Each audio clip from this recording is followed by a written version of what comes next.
রোদে গরমে আমাদের প্রত্যেকের দেখবেন হাতে, পায়ে, গলায় বা কিনুইতে দেখবেন ট্যান পড়ে যায় বা কালো স্পট পড়ে যায়। এগুলোকে ঠিক করার জন্য আমরা হয়তো পার্লারে গিয়ে পেডিকিউর, ম্যানিকিউর করে অনেকটা টাকা কিন্তু খরচ করে আসি।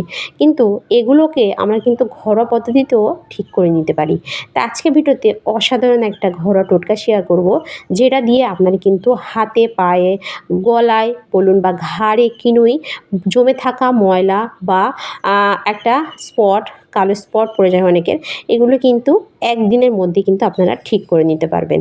এগুলোকে ঠিক করার জন্য আমরা হয়তো পার্লারে গিয়ে অনেক অনেক টাকা কিন্তু খরচ করি, তাই এগুলো কিন্তু মাত্র 10 টাকা খরচ করে আপনারা কিন্তু ঘরে বসেই ঠিক করে নিতে পারবেন। তা কিভাবে, সেটাই আজকে ভিডিওতে আমি দেখাবো। তা প্রথমে যেটা লাগবে সেটা হলো শ্যাম্পু। তা এখানে আমি একটা শ্যাম্পু নিয়ে নিয়েছি। আপনারা যে কোনো শ্যাম্পু এখানে নিয়ে নেবেন। শ্যাম্পুটা কিন্তু দিতেই হবে। এখানে শ্যাম্পুটা অবশ্যই আপনারা 1 পাতা শ্যাম্পু আপনারা দিয়ে দেবেন। দেওয়ার পর এতে আপনারা দিয়ে দেবেন আর একটা জিনিস, সেটা হলো হলুদ। হলুদ আমাদের প্রত্যেকের বাড়িতে কিন্তু থাকে, আর হলুদ কিন্তু স্কিন পরিষ্কার করতে অনেকটাই কার্যকরী, সেটা কিন্তু আমরা প্রত্যেকেই জানি। সেজন্য এখানে কিন্তু আপনারা হলুদ অবশ্যই নেবেন।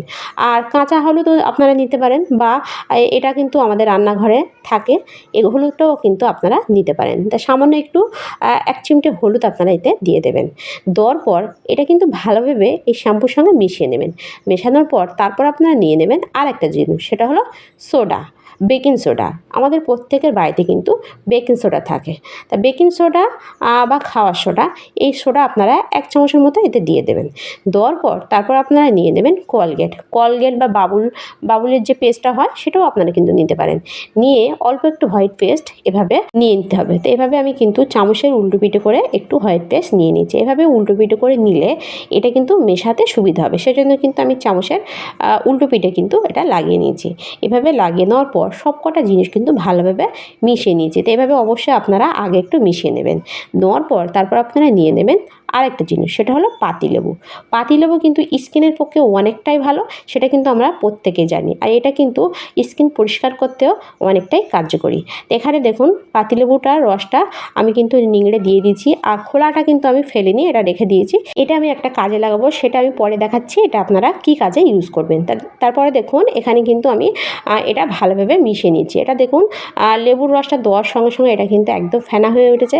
আর এটা কিন্তু ভালোভাবে কিছুক্ষণ টাইম করে একটু মেশাতে হবে। এভাবে কিছুক্ষণ টাইম করে মেশালে এটা দেখবেন একদম একটা ক্রিমের মতো কিন্তু হয়ে যাবে।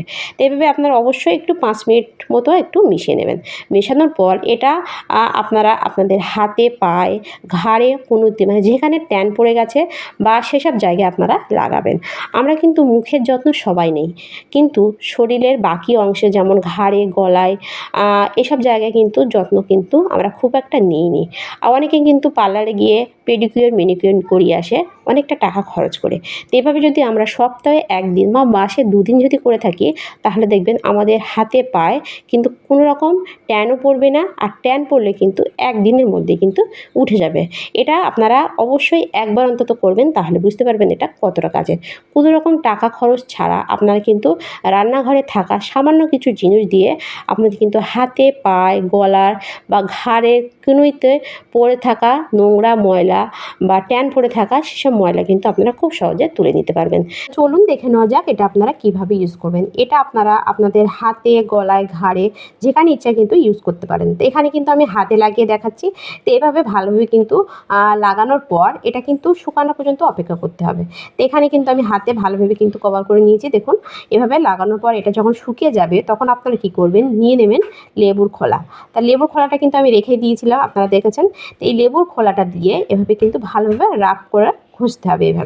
এভাবে ঘষলে কিন্তু স্কিনে জমে থাকা ময়লা বলুন বা কালো যে স্পট, সেগুলো কিন্তু খুব সুন্দরভাবে উঠে যাবে।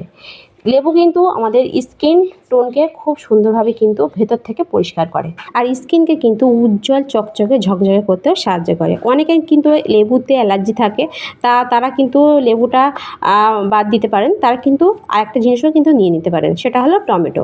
তা টমেটো দিয়েও আপনারা কিন্তু এভাবে একটু রাব করে ঘষতে পারেন। স্কিনের পক্ষে কিন্তু টমেটোও অনেকটা কার্যকরী। তো এভাবে কিছুক্ষণ ঘষার পর তারপর আপনারা কী করবেন, নিয়ে নেবেন উষ্ণ গরম জল নিয়ে তারপর আপনারা আপনারা হাতটা এভাবে ধুয়ে ফেলবেন। এভাবে ধুয়ে ফেললে দেখবেন আপনাদের হাতে, পায়ে, গলায় বা যেখানে ইচ্ছা আপনারা লাগাবেন সেই সব জায়গায় দেখবেন জমে থাকা ট্যান কিন্তু খুব সুন্দরভাবে উঠে যাবে। তো এভাবে আপনারা হাত পা ধুয়ে তারপর একটা কাপড় নিয়ে মুছে ফেলবেন। মুছে ফেলার পর তারপর আপনারা দেখবেন আপনাদের হাত পা কিন্তু অনেকটাই সুন্দর হয়ে গেছে। তো এরপর আপনারা নিয়ে নেবেন নারকেল তেল। নারকেল তেল কিন্তু আমাদের প্রত্যেকের বাড়িতে থাকে, আর নারকেল তেল কিন্তু স্কিনের পক্ষে অনেকটাই ভালো। তো এরপর আপনারা কী করবেন, নারকেল তেল নিয়ে হাতে এভাবে একটু লাগিয়ে নেবেন। এভাবে লাগিয়ে নিলে কিন্তু হাতটা কিন্তু অনেকটাই সুন্দর হয়ে যাবে। তো এভাবে আপনারা কিন্তু কোনো রকম পয়সা খরচ ছাড়া বা কোনো রকম পার্লারে পেডিকিওর ম্যানিকিওর ছাড়া কিন্তু ঘরোয়া পদ্ধতিতেও কিন্তু আপনারা এভাবে হাত পা কনুই বা ঘাড়ের যত্ন কিন্তু আপনারা নিতে পারেন। এতে কিন্তু আপনাদের কোনো রকম পয়সা খরচও হবে না, আর আপনাদের স্কিন কিন্তু অনেকটাই সুন্দর হয়ে যাবে। তা ভিডিওটি এ পর্যন্ত ভালো লাগলে লাইক কমেন্ট শেয়ার করতে ভুলবেন না, আর ভিডিওটা ভালো লাগলে অবশ্যই কমেন্টে জানাতে ভুলবেন না। দেখা হবে নেক্সট ভিডিওয়ে। বাই।